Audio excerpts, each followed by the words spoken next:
कारण राजकारण या कार्यक्रमामध्ये मी तात्यासाहेब पवार आपलं सर्वांचं स्वागत करतो. आगामी विधानसभा निवडणुकीसंदर्भात भाजपचे शहराध्यक्ष नरेंद्र काळे यांचंही न्यूज प्लस चॅनलच्या वतीनं मी स्वागत करतो. काळे साहेब, आगामी विधानसभा निवडणुकीसंदर्भात कशा पद्धतीनं नियोजन करण्यात आलं आहे? आता येणाऱ्या विधानसभेसाठी आमचे सर्व कार्यकर्ते अतिशय उत्साहात काम करतात. लोकसभेचं जे निवडणूक झाली त्यावेळेस शहरातनं चांगल्या पद्धतीचं मताधिक्य आम्हाला मिळालं आहे आणि निश्चितपणाने जी बूथची रचना असेल, कार्यकर्त्यांची जी संघटनेची रचना असेल ती सर्व परीने पूर्ण झालेली आहे आणि बूथवरचा कार्यकर्ता हा सक्षमपणे लढण्यासाठी तयार आहे. साधारणपणे भारतीय जनता पार्टीचा कार्यकर्ता काम करत असताना बूथची रचना, बूथवरचा कार्यकर्ता हा फोकस करून निश्चितपणाने त्या बूथवर काम करतो आहे आणि काम करत असताना या 2.5 वर्षात राज्य शासनाकडनं जी कामं झाली, जो निधी आला आहे त्या संदर्भातल्या झालेल्या कामाच्या आधारावर, विकासाच्या आधारावर भारतीय जनता पार्टी निश्चितपणे येणाऱ्या निवडणुकीसाठी सज्ज आहे. या विधानसभा निवडणुकीत आपले किती उमेदवार निवडून येतील असं वाटतं? आता शहरात साधारणपणे 3 विधानसभा येतात. म्हणजे दक्षिणचा थोडा भाग ग्रामीणमध्ये येतो, पण साधारणपणे 3 विधानसभा शहरात म्हणलं तर याच्यातल्या 3ही विधानसभा निश्चितपणे महायुतीच्या निवडून येतील याची आम्हाला खात्री आहे. नाही, कशाच्या आधारावर आपण सांगता निवडून येतील? कारण ज्या पद्धतीने केंद्र सरकार असेल, राज्य सरकार असेल, त्यांनी केलेला विकास असेल, ह्या विकासाच्या आधारावर आम्ही म्हणतो की निश्चितपणाने हे येणाऱ्या काळात आमची 3ही सीट निवडून येतील. कारण आम्ही विकास करत असताना कुठलाही भेदभाव केला नाही, कुठलाही जातीभेद केला नाही, कुठला धर्मवाद केला नाही. सर्वांना प्रत्येक योजना केंद्र सरकारची असेल, राज्य सरकारची असेल, प्रत्येक समाजाच्या शेवटच्या घटकापर्यंत पोचण्यासाठी प्रामाणिकपणे प्रयत्न केला आहे आणि या आधारावरच आम्ही जनतेला मतं मागतो आहे आणि निश्चितपणाने जनता आमच्याबरोबर राहील याची आम्हाला खात्री आहे. लोकसभा निवडणुकीत आपले भाजपचे राम सातपुते यांना पराभव स्वीकारावा लागला. शहर जिल्ह्यात आमदार खासदार आपले असताना देखील ही परिस्थिती का निर्माण झाली? शहराचा विचार केला तर शहरात बऱ्यापैकी म्हणजे 3 विधानसभा मिळून जर विचार केला तर आम्हाला मताधिक्य लोकसभेला मिळालं आहे. शहर उत्तरमध्ये 35,000 असेल, शहर मध्यमध्ये आम्ही थोडक्यात 794 मतांनी फक्त मागं आहोत आणि दक्षिणमध्ये थोडंसं आम्ही मागं गेलो. काही त्याची कारणं आहेत, त्याच्यासाठी आम्ही निश्चितपणाने येणाऱ्या काळात आम्ही त्या गोष्टींवर काम करत आहोत, प्रयत्न करत आहोत आणि निश्चितपणाने येणाऱ्या काळात 3ही विधानसभा निवडून येतील याची आम्हाला खात्री आहे. लोकसभेत स्थानिक उमेदवार नसल्यामुळे फटका बसला असं वाटतं का? शेवटी जनतेने जो काही कल दिला आहे त्याचा आदर आपण केला पाहिजे. त्याला अनेक गोष्टी आहेत, अनेक उमेदवार कशासाठी पडला या सगळ्या गोष्टीवर आम्ही चिंतन केलं की आम्ही आमच्याकडनं कुठल्या गोष्टी राहिल्या असतील, कुठल्या ठिकाणी आम्ही कमी पडलो असेल याचाही आम्ही अभ्यास केला आहे, बूथवाईज अभ्यास केला आहे. कार्यकर्त्यांनीही याबाबत अनेक वेळा बैठका झाल्या, त्याच्यात आपण कुठं कमी पडलो या सगळ्या गोष्टीचं चिंतन करून येणाऱ्या काळात ह्या सर्व झालेल्या चुका सुधारून आम्ही निश्चितपणाने येणाऱ्या निवडणुकीला सामोरं जातो आहे आणि विजय आमचाच आहे. भाजपमध्ये गटबाजीचा अधिक फटका बसत आहे असं अनेकांचं मत आहे. गटबाजीचा फटका बसत नाही. भाजपमध्ये लोकशाही आहे. भाजपमध्ये प्रत्येक कार्यकर्ता व्यक्त होऊ शकतो, आपली भूमिका मांडू शकतो आणि निश्चितपणाने कार्यकर्त्याच्या भूमिकेवर चालणारा हा पक्ष आहे, कार्यकर्त्यांच्या विचारावर चालणारा हा पक्ष आहे. कारण कार्यकर्त्याला केंद्रबिंदू मानून पक्षाची आमच्या सगळी रचना आहे, त्या पद्धतीने आम्ही काम करतो. म्हणून कार्यकर्त्यांनी व्यक्त होणं किंवा कार्यकर्त्यांनी बोलणं याला गटबाजी म्हणता येणार नाही.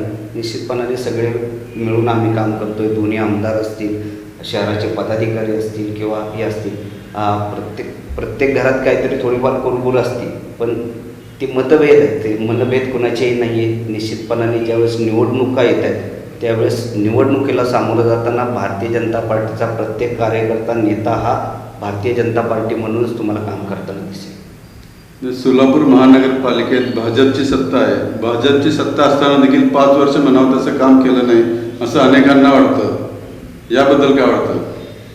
5 वर्ष सत्ता असताना आम्ही जे काम केलं आहे याच्यात पहिल्यांदी 2.5 वर्ष जे सरकार होतं ते 2.5 वर्षाचं सरकार होतं ते महाविकास आघाडीचं होतं.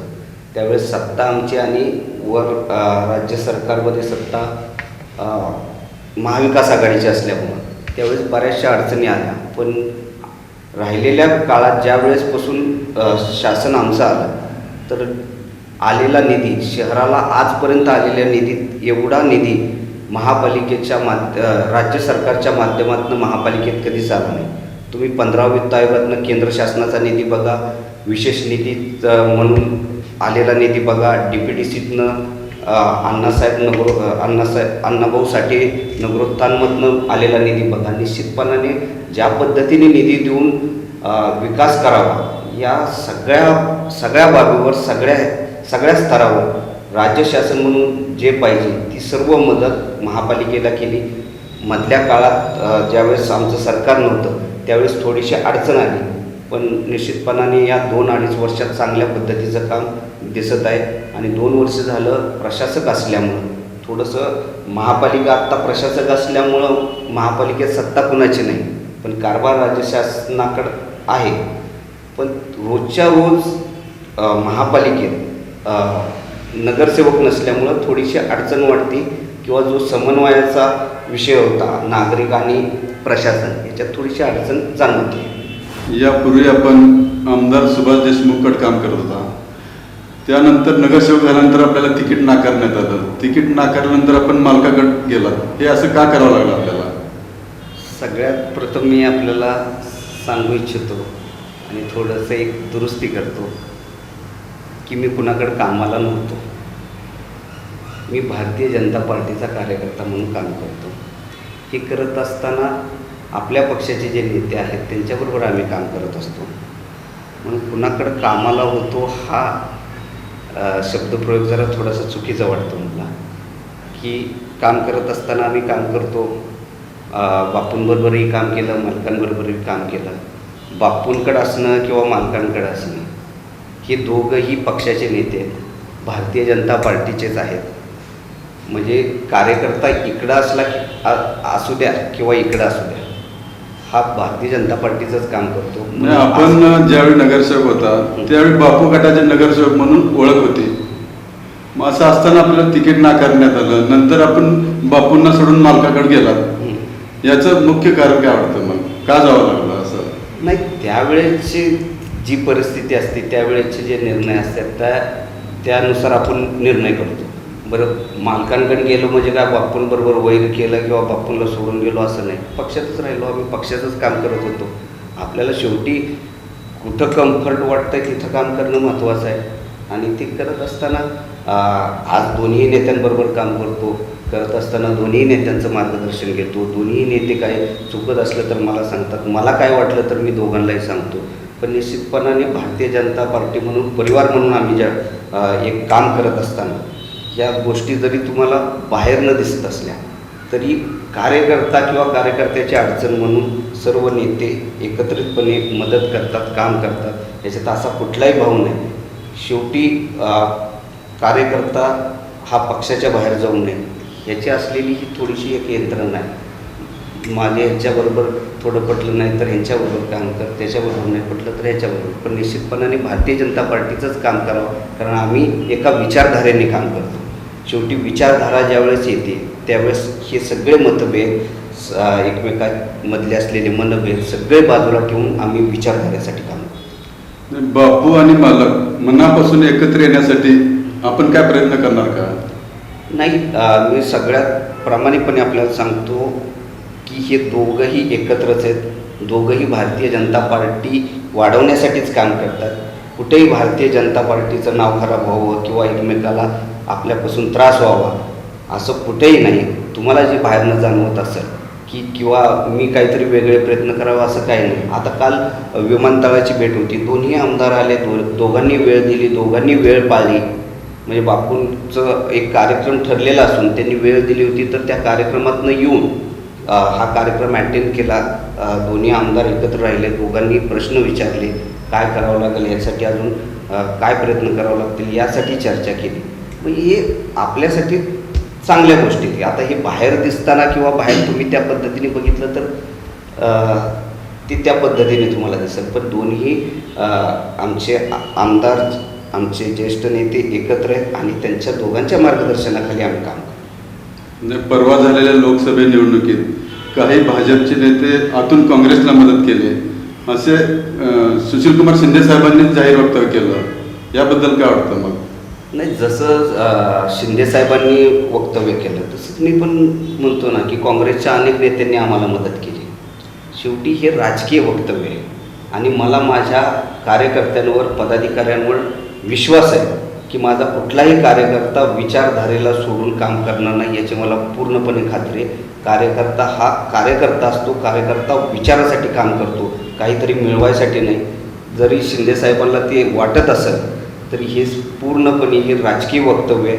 हे मनामध्ये काहीतरी निर्माण करण्यासाठीचं वक्तव्य आहे. निश्चितपणाने आमच्या कार्यकर्त्यांनी पूर्णपणे मन लावून आणि जिद्दीने काम केलं, चांगलं काम केलं, त्याच्यामुळे शहरात आम्हाला मताधिक्य मिळू शकतो. आगामी विधानसभा निवडणुकीत प्रमुख विरोधी पक्ष कोण राहणार? येणाऱ्या विधानसभेत आता सोलापूर लोकसभा म्हणून जर विचार केला तर प्रमुख आमच्यासमोर असणार आहे ते काँग्रेस असणार आहे आणि काँग्रेसबरोबर आमची लढाई असेल असं आम्हाला वाटतं. या इलेक्शनमध्ये आपण मतदारापर्यंत कोणते प्रश्न घेऊन जातात? या निवडणुकीला आम्ही मतदारांपर्यंत विकास घेऊन जाणार. आम्ही केलेली कामं, आम्ही 5 वर्षात केलेली कामं, आम्ही या 2.5 वर्षात घेतलेले निर्णय, आम्ही शेतकऱ्यांसाठी घेतलेले निर्णय असतील किंवा औद्योगिक याच्या दृष्टीने घेतलेले निर्णय असतील, या सगळे निर्णय घेऊन आम्ही जनतेसमोर जाऊ आणि विकासाच्या आधारावर आम्ही मतं मागू. आम्ही जो जो विकास केला आहे, मूलभूत सुविधा असतील किंवा अन्य काही असतील, या सगळ्याच्या जीवावर आम्ही जनतेसमोर जाऊ आणि जनतेकडं आम्ही मतदान मागू. निश्चितपणाने आता लाडकी बहीण योजना असेल, महिलांसाठीच्या अनेक योजना आहेत, त्याच्यात आम्ही ज्या की उच्च शिक्षणासाठी सर्व ज्या मुली आहेत त्यांचं शिक्षण मोफत केलेलं आहे. सिलेंडरसारखी योजना की अन्नपूर्ण योजनेतनं 3 सिलेंडर आम्ही मोफत देतो आहे. या सगळ्या ज्या योजना आहेत या योजना घेऊन आम्ही जनतेसमोर जातो आहे, आमच्या बहिणींसमोर जातो आहे. निश्चितपणाने याचा निश्चितपणाने उपयोग होईल. प्रधानमंत्री आवास योजना असेल, लाडकी बहीण योजना असेल, उज्ज्वला गॅस योजना असेल, ज्या ज्या योजना आम्ही तळागाळापर्यंत पोचवल्यात, या योजना घेऊन आम्ही लोकांपर्यंत जाऊ आणि आम्ही केलेल्या विकासाच्या आधारावर आम्ही मतं मागू आणि निश्चितपणाने जनता विकासाच्या मुद्द्यावर आम्हाला मतं देतील याची आम्हाला अपेक्षा आहे. शेवटी मतदारांना आपण काय आवाहन करणार? मतदारांना एवढंच आव्हान करू की 10 वर्षात मोदी सरकार आणि हा 7.5 वर्षाचा काळ याचा विचार करून आपण मतदान करावं. 2.5 वर्षाच्या काळात महाविकास आघाडीचं सरकार होतं, त्यावेळेचा त्यांचं काम करण्याची पद्धत, त्यांची असलेली दादागिरी, त्यांची असलेली दहशत, त्या काळात माजलेला दहशतवाद, या सगळ्या गोष्टींचा आपण विचार करावा. निश्चितपणाने येणाऱ्या काळात सुरक्षित आणि विकासाचं राजकारण करायचं असेल तर निश्चितपणाने महायुतीच्या उमेदवारांबरोबर आपण राहावं आणि आम्हाला आशीर्वाद द्यावा, एवढीच मी जनतेकडे विनंती करतो. कारण राजकारण या कार्यक्रमामध्ये भाजपचे शहराध्यक्ष नरेंद्र काळे यांनी सविस्तर माहिती दिली, त्याबद्दल मी त्यांचा आभार मानतो आणि आपण नंतर भेटूया पुढच्या कार्यक्रमामध्ये. नमस्कार.